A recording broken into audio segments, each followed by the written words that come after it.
What is up, guys, and welcome to another episode of Guarani Vision, the first ever podcast dedicated to Paraguayan football in English. As always, I'm Roberto Rojas, and joining me is my great co-host, Ralph Hanna. And today, we are talking about Chile as we preview the second match of the three matches that Paraguay have to play in the October World Cup qualifiers. They will be taking on Chile in Santiago on Sunday at the time of recording, and we're going to discuss that with our special guest here, Chilean based in Canada, freelance sports journalist Thomas Nef. Thomas, it's so good to have you, and we're going to get started right here. Just jumping in real quick, what are your sensations now of the Chile squad? We're obviously talking about almost 24 hours since their loss against Peru in the famous Clásico. Obviously, Paraguay come off from their 0-0 draw against Argentina. So what are your sensations so far of Chile after the game last night, and of course for this game heading up against Paraguay on Sunday? Hey, Roberto. Hey, Ralph. Good to talk to you guys. Very disappointing results. I think that 2-0 loss against Peru in Lima, pretty much does it. You can pretty much say that Chile is definitely not going to Qatar 2022 after a very, very disappointing result. And it's been disappointing for a long time. Ever since Martin Lasarte took over, it's really been a step down from Reinaldo Rueda. And if you can see right now at the current table, there's really 7 teams fighting for four direct spots, and the 5th playoff spot. The 8th, 9th, and 10th was, Chile's with Bolivia and Venezuela. You really stand a chance. Mathematically, yes, but, in order to make it to Qatar, Chile would have to win their next 6 of their next 8 matches. And we know that's definitely not going to happen because it's very, very hard to get points on the road in CONMEBOL. I would say probably the hardest region in the world to get points just because of the altitude and all that requires the hostile fans and whatnot. Yeah, it's been a debacle. We're talking about a generation that was the best ever, and now it's definitely the opposite.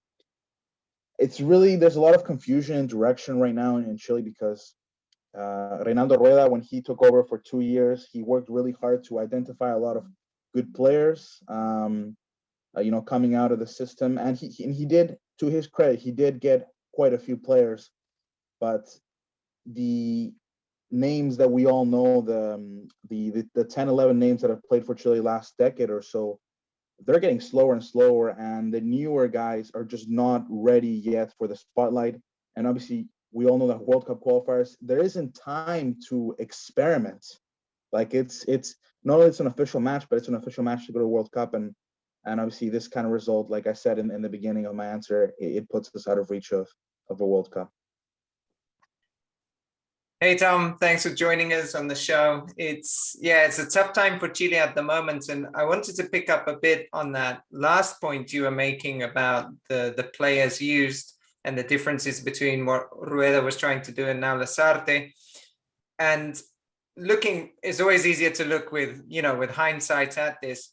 But do you think when Chile didn't qualify for the 2018 World Cup, that should have been the moment to try and switch generations, and maybe these heroes that won the Copa America 2015, 2016, was it time to kind of put them aside, knowing that by the time you get to Qatar, you're in 2022, this would have been a 4-year stretch, because now what we're seeing is that aging team and not really anybody to come through behind them.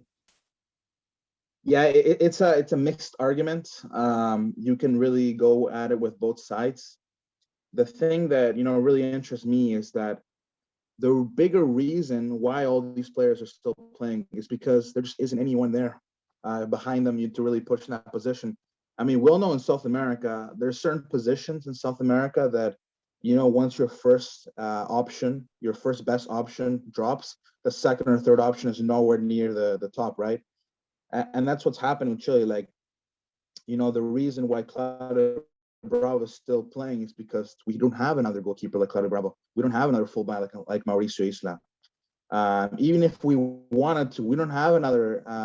Center back is different, but we don't have another player like Aranguis. Aranguis drops, and obviously there's a couple younger names, but so that's what happens. Obviously, October 2017, that day that I will obviously want to forget, when by halftime we were in the 5th place, and then by full time we were eliminated, because we lost again. That we should have won. Chile should have won, and they didn't, obviously. And you cannot expect to beat Brazil in Brazil to qualify to a World Cup. I don't think any South American national team has done it, especially with this team who's still undefeated. But that's the argument, right? Like, the reason why these players are still playing is because there's just no one else in that position. And slowly, players are starting to retire. Gonzalo Jara retired. Francisco Silva, the guy that took the PK for Chile to advance in 2016, for Chile to win the Copa America Centenario, he recently retired. Obviously we know that Marcelo Diaz is no longer part of the team. And slowly we're starting to see the 10, 15 player pool that is just starting to retire slowly. And at this point, there's some players coming through, but there's just not enough of them. And that's really the problem. You have guys like Paulo Diaz, who plays at River Plate, which is a really good player. Obviously, the Brand Brereton, he's one. But even if we wanted to, I mean, we take out Mauricio Isla, like, there's just not another right back coming through. And Aranguis comes out. Yes, we have someone like Thomas Alarcón, for example, playing at Cádiz in Spain, but he's nowhere near the impactful player that Aranguis is. And to your point, when Pizzi left, he sort of left a divided locker room, because obviously Bravo's wife, she put something on Instagram saying that, the Chilean players like to party, and that's why they got eliminated, and that created a lot of tension in the locker room. And when Breda came in, he was really dealt with, a pretty bad hand, poker-wise. But again, and the issue is that these players are just trying to extend their national team careers as much as possible, and I have to think that this is probably the last cycle. Like, I don't expect to see a lot of these players after this cycle, just because you kind of have to turn the page after a certain time, especially when the guys that have always been there aren't getting you results. Okay, and that brings me quite nicely onto some of the questions Maria had. She couldn't be here today, but she passed me a couple of questions to ask you.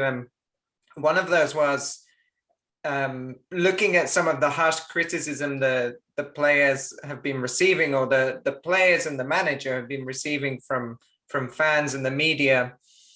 Do you think that's justified, or is it more there's a lack of player talent, as you're mentioning? And do you think that's actually not been very helpful for the team, and maybe caused some of this run we're seeing, is rather than having people behind the team, there's been this kind of backlash to Chile recently? Well, I mean, we all know that any South American country, there's always going to be backlash and pressure. I mean, South Americans were born with pressure, right?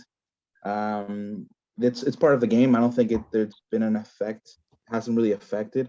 But the whole thing about expectation and reality, I think, kicks in. Chile at one point was ranked 3rd in the world. That lie was really turned to reality, obviously, when Chile didn't make the World Cup. And the biggest problem right now is that the team is just playing with no identity.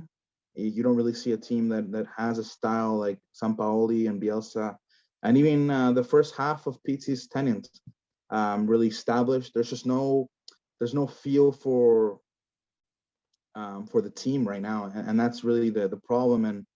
And this team used to be so much more together. Now it's sort of like it's the old boys group and then the newer guys, and there's just sort of this disconnect that there just wasn't there, just because the older group all knew each other from a very young age. And we sort of have this generational I don't want to say disappearance, because obviously the guys that are 30, 31, 33, 34, and they're after that, the best players are 22, 23, 24. So that middle group, that middle age group, is just, that other generation of Chilean talent just kind of disappeared in a way. And the whole thing about pressure, I mean, there has to be some sort of change coming through, because especially in September's window, where Chile only got 1 out of 9 points, But I'm sure we'll talk about, kind of what the future holds, and looks like, players playing in mid in tier 2 leagues such as Argentina, Brazil, Mexico, MLS, even, countries like Portugal, Holland, even. I don't know why this happens, but when they play for other countries, and Paraguay is one of those countries, they seem to really take it on stride, but we just haven't had those kind of players. Like Chile has so many players playing Mexico, but when they play for us, they don't really deliver the same way that maybe other players deliver for other national teams in South America. So there's a big problem right now that, we're just there's not enough players delivering really. With those players not delivering, the kind of divide in the team that you're mentioning, do you think then it's time for Lasarte to go? Or would he be the person to guide Chile through a new transition? Also, there's a risk, of course, if he goes now, any kind of continuity before the World Cup, should they pull off a miracle, is lost, right? Yeah, you make an excellent point. I mean, if right now the federation needs to have a decision to be taken, whether that's the goal still to qualify to Qatar, or is to transition a new generation in. And right now, considering how unlikely it is that that they'll qualify to Qatar, I think it's earlier than earlier than never, really, to start taking a look at some of the younger players, and they're already part of the 11 anyways. The younger players, they've already won their spots, but there needs to be some sort of, I guess, accountability in a way, in that regard. For me personally speaking, if Lasarte goes, does it really change much? I mean, the thing is there that a lot of people wanted Reda to go, and I'll be honest with you, I was part of that group, but there was something to be said that Chile tied against Uruguay in Montevideo, and when I saw that team play, that I could see that, hey, I mean, Chile is, they've regained their old self. And then they went in Caracas and lost, right? So, it's sort of this mixed results. But again, I think Lasarte was a step down from Reda, and really, like, if you change the coach, it won't really change much, because the player pool will still be the same. Like the only thing that I think would change it if it's like a world-class coach came in. But again, the federation doesn't have that kind of budget, and not many federations in South America have that kind of budget besides the odd 3 and 4. But I think right now, we have bigger priorities to focus on the coach. Obviously, the coach is always the responsible one.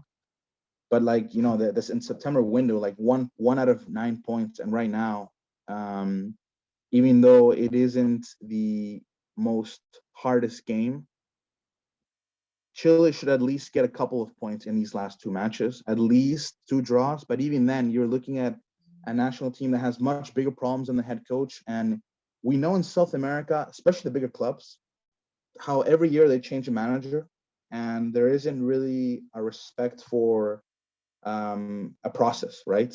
A lot of these clubs just completely fire the head coach and start a new process, and then the new head coach will come in and then do things completely different.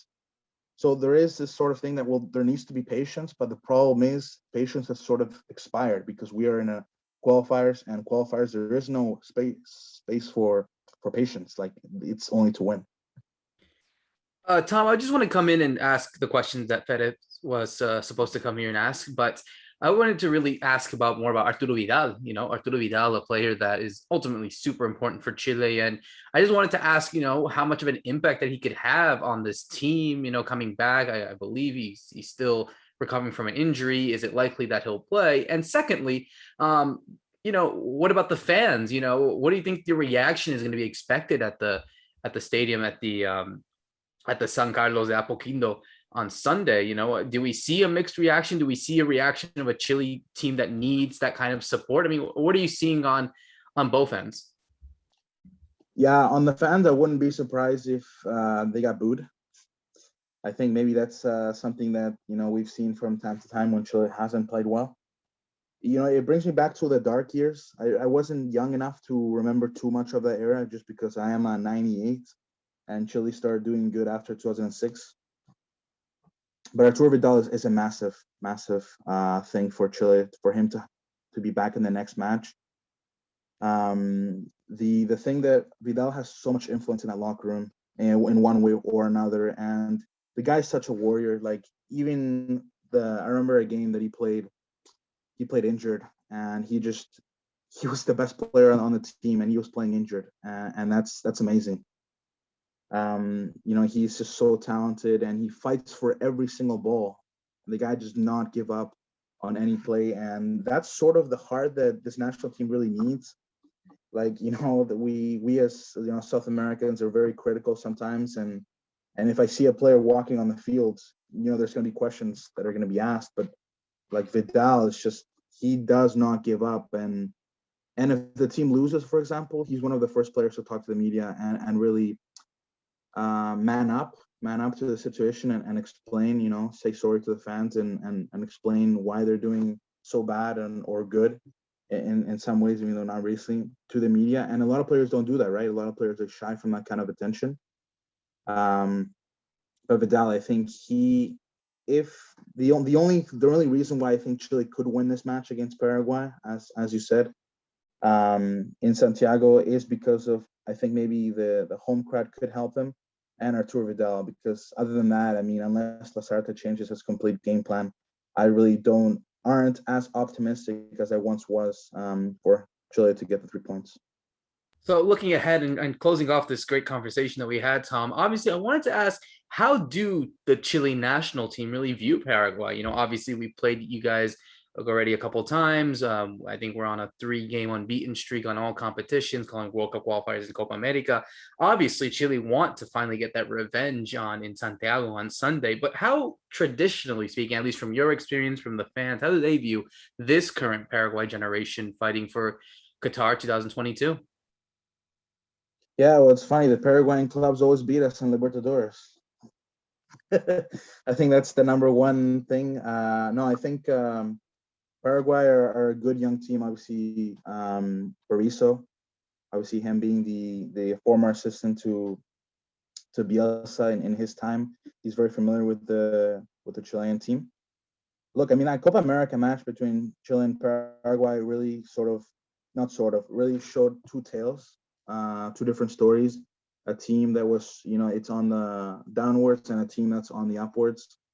And like I said, Paraguay has a lot of new young faces and even players that are in mid-age, which is always helpful. Chile, we're struggling to find that right balance, and we just haven't had it for a couple of years now. But it's impressive to me how Paraguay has been able to export players, to Mexico and to the MLS, and even, mid-table leagues in Europe like Portugal and Holland, and, Argentina still. I think Argentina league is, yes, there's not the amount of capital that Europe has, but the Argentinian league is still very good, especially if you're playing for top 5 clubs. And even Brazil, like, you guys, it's amazing. There's a expression in Spanish and in English. It's like, you guys are doing a lot with just the right amount. And to stay in the hunt like that, to stay in that, 5th, 6th, 7th spot, just fighting to get into that playoff spot. It's impressive. And I think, I remember last time that the 5th place team in CONMEBOL didn't qualify. Like, they almost always win the playoffs. So you guys managed to sneak in the 5th spot. Like, there's no doubt that Paraguay has a really good chance of going to another World Cup. And I remember when I was a little kid, I remember Paraguay, I think that was the South African window. Paraguay was like, what, 2nd place for like the longest time, 2nd, 3rd place. Like, they started off super well. And obviously we know that national teams like Ecuador usually start really well and then they usually fall off. But I remember that qualifying cycle, Paraguay was very consistent, very, very consistent. And obviously they may not have the glory days that they have then, but when you look at the Paraguayan national team right now, they're doing things a certain way, and the players that they have, yes, they might not be the most talented, but again, in South America, you don't need superstars. Like, obviously Brazil and Argentina and Uruguay are in a different category as everyone else, but But the rest of the teams, I mean, everyone has a chance. Not now, of course, because obviously what I was saying, the table. But yeah, I think Paraguay has a good young team, and even they have players that are, you know, close to retiring that, you know, are still. I wish that they were more like the Paraguayan players in that team, because it doesn't matter that the size of the club that they play for. You know, they actually play for the jersey, which is something that Chile has lost. And obviously, it's going to be interesting to see how both these two teams face off. And we're going to close it off here, Thomas, to everything that we've always asked each of our guests that we've had on doing these preview shows. Your prediction. What do you see happening on Sunday in Santiago? Yeah, I'm going to say it's going to be either a 1-0 win or a 2-1 loss. So 2-1 win for you guys away. Interesting. And that obviously puts Paraguay in the spot to continue to fight for the World Cup. And for Chile, it, you know, as you said, it might be goodbye for Qatar for them. But I think if they're not able to get the result over there in Santiago, I think it's more than certain that it is the reality. But Thomas, thank you so much for having us. Before we let you go, where can everyone find your work? Where can people follow you on Twitter? Fire away. Yeah, I'm on Twitter at Thomas Nef, just, you know, all together. Yeah, stay up to me, and that's usually where I post my content. Excellent stuff. So for myself, Roberto Rojas, for Ralph Hanna, thank you so much for listening to this special Chile preview episode of Guarani Vision. See you soon.